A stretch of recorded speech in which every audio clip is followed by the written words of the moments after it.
cost. That could be hundreds and hundreds of minerals lost by Yun Ho in that one exchange. And yes, David Kim also lost minerals and resources by losing those units. But, you know, it's difficult to say at this point where the advantage will lie, but it was still a really effective raid for David Kim. And, of course, it may force Yun Ho to make different types of choices with his technology later just to avoid a similar type raid. Yun Ho's trying to establish map control. You see that David Kim is defended relatively well right now. He has a few Hellions. He does have some siege tanks, and he is probably unaware of Yun Ho's 9 o'clock expansion. Yun Ho took a second expansion, so right now he's going to have the resource advantage, but he's also going to be able to skate out the front of David Kim's base so that he won't walk into a sure trap.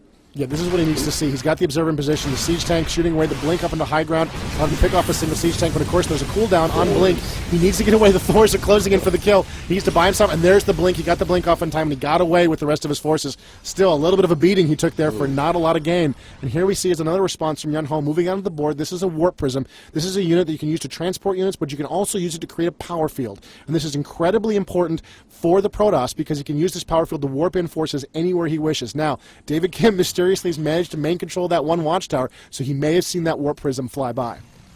He probably was able to see that. We do see that David Kim is retaliating a little bit, trying to bunker up his base. We can see he doesn't want any stalkers getting there, harassing him anymore. And down in the lower right corner of the map, we see that that warp prism has made it all the way into David Kim's island expansion. And there he goes, using that warp prism, putting it into phase mode, and bringing in some zealots. This is not good for David Kim. We see that harvester count just fall. Yeah, you can see David Kim's desperately trying to counterattack. The workers can fight back, but they're going to take a lot of damage in this coming exchange. He may even manage to wear down those zealots over time and take them out, but still, every worker dead is just vital economy lost, and you can see the damage has been done there. The workers do not manage to survive that attack, and the command center is forced to flee the battlefield. With one unit and a handful of zealots, Yun Ho has destroyed an entire expansion and really put himself on top of the game. And David Kim's response is quick and brutal. Here come the Reapers jumping up to high ground before being chased off by the Stalkers. Yeah, Yun Ho's doing a great job of overall map control. We saw him put the pressure onto that island expansion, as well as defend his base from what could have been a very devastating raid. And we see Reapers moving through the watchtower area and pushing over into Yun Ho's 9 o'clock expansion. And here they go, looking like they could go for some cliff harass here. Oh, and we see, wow, stim on Reapers. That's going to deal absolutely massive damage. Just jumping up onto the cliff as soon as the Stalkers warp into play, and they're able to take down a Stalker in just a matter of seconds. Yeah, and with no observers in the area, nothing you can use to see on the high ground. You can't blink to the high ground. You can't blink where you can't see. And so the Reapers are just dominating right now. They can get anything they can get at, they can destroy. They only manage to take out the one assimilator. And here comes an observer. This is exactly what the Protoss player needs to counter this new Terran threat. He's got to get the observer over here. This gives him vision up to the high ground. He can blink. David Kim doesn't like the look of it. He does manage to try to blink down, to jump down and do some damage, but it's not enough.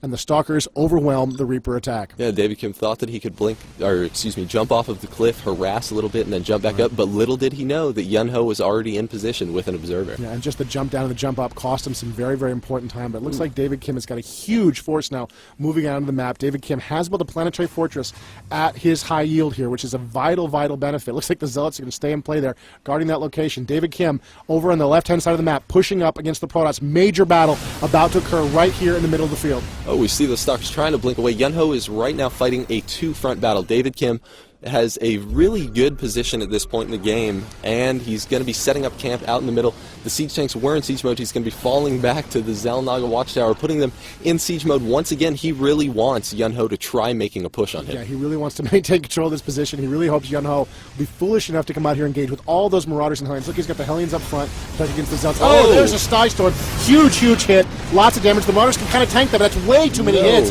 They need more than that if they're going to take that kind of damage. You can't take multiple Sty Storm hits. And here come the Protoss pushing in, looking for a little payback. Another Sty Storm right in the middle of the Terran stack.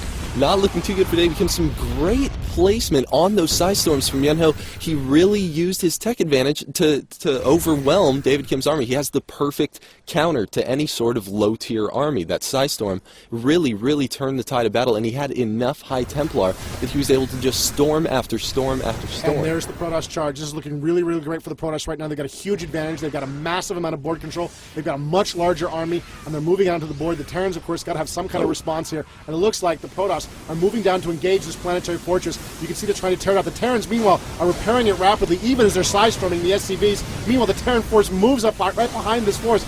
More side storms as the Terran and Protoss battle it out over this planetary fortress.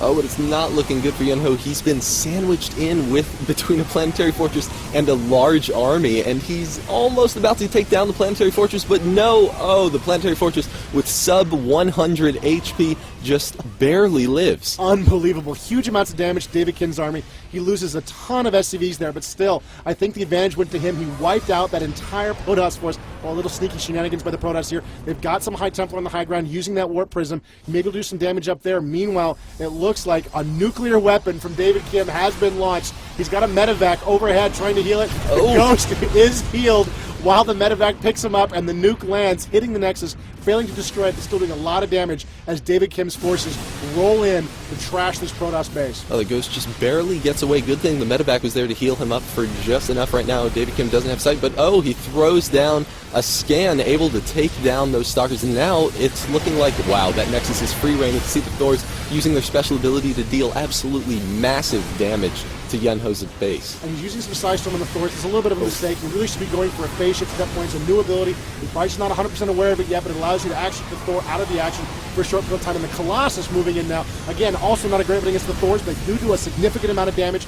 It does give him some advantage here, and the Protoss just powering through these Thors with all the wrong weapons, but he's got such a powerful economy at this point, he can afford to do it. And another nuke dropping from David Kim, doing terrible, terrible damage to that Nexus as the Ghost is just continuing his constant harassment of the Protoss. David Kim's doing exactly what he needs to be doing at this point in the game. He needs to put pressure everywhere simultaneously. We can see that Yunho did have map control. Another nuke comes down, able to take down Yunho's natural. He currently only has one base on the left side of the map to gather minerals from. His main has been mined out. Unbelievable. The Ghost for the win as it closes in, dropping nuke after nuke on the Protoss base. And here come the Protoss, desperate for some blood here, closing in, using the Colossus, trying to get some additional damage. And it looks like the Thors and the Marauders are going to simply be too much for this force. They're going to just power right through this Protoss force and just tear it to pieces. It's just far too many units for the Protoss force to deal with, and there's always the fact that those Marauders are very strong against any armored units, which both of those happen to be. And another nuke. Unbelievable. As the Protoss desperately try to rebuild this base, you can see the Warpin going on there, trying to power down this Ghost. Can they get this Ghost before the nuke falls? No! The nuke lands. The Ghost hops back into the medevac and makes good his escape as that one Ghost continues his relentless one-man army attack on the Protoss. David Kim and his addiction to terrible damage has really paid off this game. And you can see the Protoss are in a lot of trouble right now. They've got a lot of workers idle. There's not a lot they can do. The Terrans are in control of the board right now. They're trashing any attempt by the Protoss to get another Nexus in the field.